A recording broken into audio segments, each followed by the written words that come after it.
एक बार एक युवक कोलकाता के रास्ते से गुजर रहा था। अचानक उसे जोर की चीख सुनाई दी। क्या हुआ? उसने देखा कि एक घोड़ा गाड़ी रास्ते पर से बड़ी तेजी से भागी जा रही थी।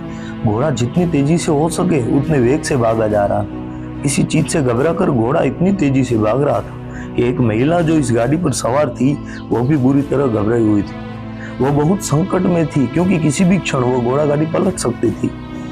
कोई भी उसकी सहायता के लिए आगे नहीं आ पा रहा था। उस युवक ने वस्तु स्थिति समझ ली। वो बड़ा साहसी था। जब घोड़ा उसके नजदीक से गुजरा वो अपने जीवन को दांव पर लगाकर उसकी तरफ ही लपका और घोड़े की लगाम को पकड़कर उसे रुक जाने को बाध्य कर दिया। उस महिला के जीवन की रक्षा हो गई तथा उसने उस नवयुवक पर अपनी कृतज्ञता व्यक्त की, मतलब धन्यवाद कहा। वह नवयुवक कौन था? उस समय उसका नाम नरेंद्र नाथ था और वही बाद में स्वामी विवेकानंद के नाम से प्रसिद्ध हुआ। उसका जन्म कोलकाता के शिमला क्षेत्र के प्रसिद्ध दत्त परिवार में हुआ था। उसके पिता श्री विश्वनाथ दत्त वकील थे। उन्होंने कई विषयों का अध्ययन किया था। विश्वनाथ दत्त के बारे में कहा गया है एवं सभी उनका सम्मान करते थे। उनकी पत्नी भुवनेश्वरी देवी थी।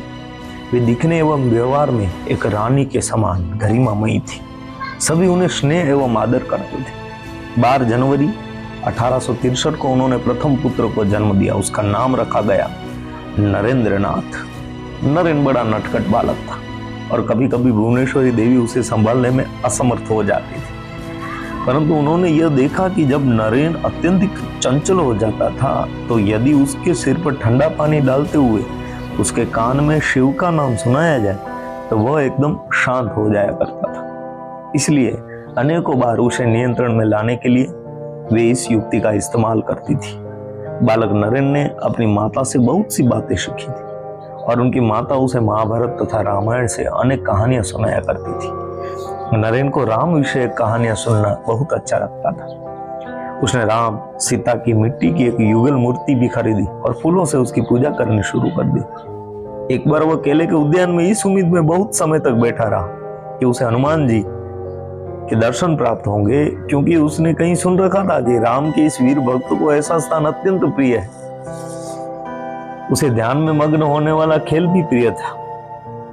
वह अपने 2 एक संगियों को अपने साथ किसी एकांत स्थान में ले जाता और वे लोग सीता, राम और शिव की मूर्ति के सामने बैठ जाते। तब नरेन ध्यान करने बैठ जाता और भगवान का चिंतन करता। वो ईश्वर के ध्यान में मग्न हो जाता और उस समय अपने आसपास कुछ भी अनुभव नहीं कर पाता। दोस्तों, ये बातें थी नरेन के बाल्य अवस्था की, यानी कि स्वामी विवेकानंद के बाल्यकाल की। एक नई सीरीज शुरू कर दी है मैंने, जो कि हिंदी में रहेगी और ये पूरी वीडियो आपको देखनी है। और स्वामी विवेकानंद के बारे में हम सब जानते हैं, उनका नाम सुना है। उनकी जन्म जयंती युवा दिन 12 जनवरी हम सब मनाते तो हैं, लेकिन बचपन में वो कैसे थे, बचपन में उनके लक्षण कैसे थे और कैसे वो महान बने, एक छोटा सा प्रयत्न वीडियो के जरिए मैं आपके सामने पेश कर रहा हूँ। कृपया पूरी सीरीज आप देखेंगे। धन्यवाद। अगर ये वीडियो आपको पसंद आई है, लाइक, शेयर और सब्सक्राइब करें। कुछ ही दिनों में अगला वीडियो आपको यकीनन देखने को मिलेगा।